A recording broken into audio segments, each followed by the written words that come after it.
Hello. അപ്പോൾ ഇതാ ഇന്നത്തെ താരം ഇവനാണ് കേട്ടോ, ചക്കക്കുരു തന്നെ. അപ്പോൾ ഇതാ ഇന്ന് ചക്കക്കുരും ഇറച്ചിയും കൂടി ഇട്ട് വെക്കുന്നതിൻ്റെ ഒരു കുഞ്ഞു വീഡിയോ എല്ലാവരെയും ഒന്ന് കാണിക്കാമെന്ന് വിചാരിച്ചു.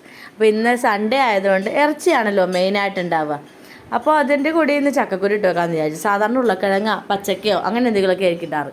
ഇപ്പോൾ ഈ ചക്കയുടെ സീസൺ ആയതുകൊണ്ട് തന്നെ കുറച്ച് ദിവസമായിട്ട് വീട്ടിൽ കുറേ ചക്കക്കുരു ഇരിപ്പുണ്ടായിരുന്നു. അപ്പോൾ അതെല്ലാം ചീവി എടുത്ത് കുറച്ച് ഞാൻ ചീവി കഴിഞ്ഞപ്പോഴേക്കും പിന്നെ എനിക്ക് വേറെ കാര്യം വന്നു. ഞാൻ അതിൻ്റെ പുറകെ പോയി. ബാക്കിയൊക്കെ അമ്മയാണ് കേട്ടോ ചീവി എടുത്ത്.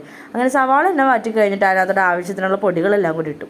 പൊടികളെല്ലാം അമ്മ ഓൾറെഡി എന്നെ ചട്ടിയിലിട്ടൊന്ന് മൂപ്പിച്ച് വെച്ചതായിരുന്നു. അപ്പോൾ അതുകൊണ്ട് നമ്മളൊരു വറുത്തരച്ച് വെച്ച പോലത്തെ ഒരു ടേസ്റ്റ് വരുമല്ലോ. അങ്ങനെ അത് പൊടിയും കൂടി പൊരിഞ്ഞ് കഴിഞ്ഞപ്പോഴേക്കും അതിനകത്തോട്ട് നമ്മൾ പുഴുങ്ങി വെച്ച ഇറച്ചിയും കൂടി ഇട്ടു. രാവിലെ പുട്ടിന് പുഴുങ്ങി ഇറച്ചി ആയിരിക്കുമല്ലോ കറി. അപ്പോൾ ആ കറിയുടെ ബാക്കി ഉണ്ടായിരുന്നതാണ് കേട്ടോ ഇപ്പോൾ എടുത്ത് വെച്ചത്.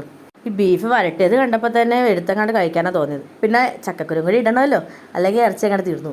അങ്ങനെ ചക്കക്കുരു ഓൾറെഡി പുഴുങ്ങി വെച്ചിട്ടുണ്ടായിരുന്നു. അത് ഇറച്ചിയുടെ വെള്ളവും കുറച്ച് ഉപ്പും മഞ്ഞപ്പൊടിയും കൂടി ഇട്ട് പുഴുങ്ങിയതായിരുന്നു. അതും കൂടി ഇട്ടിട്ട് നല്ലോണം അങ്ങോട്ട് മിക്സ് ചെയ്തെടുത്തു. അപ്പോൾ 2 വിസിലാണ്ട് അടുപ്പിച്ചത്. ആദ്യം ഒരു വിസിൽ അടുപ്പിച്ചിട്ട് പിന്നെ നോക്കി, ചിലതൊക്കെ വെച്ചിട്ടുണ്ടാവുമല്ലോ. അങ്ങനെ കുറച്ച് വെള്ളവും കൂടി ചേർത്തിട്ട് നല്ലോണം അതങ്ങോട്ട് മിക്സ് ചെയ്തെടുത്തു. അപ്പോൾ ഇത് നമ്മുടെ ചക്കക്കുരു ഇറച്ചിക്കറി റെഡിയായി. പിന്നെ അതൊക്കെ കൂട്ടി ഫുഡ് കഴിക്കട്ടെ കേട്ടോ. ബൈ.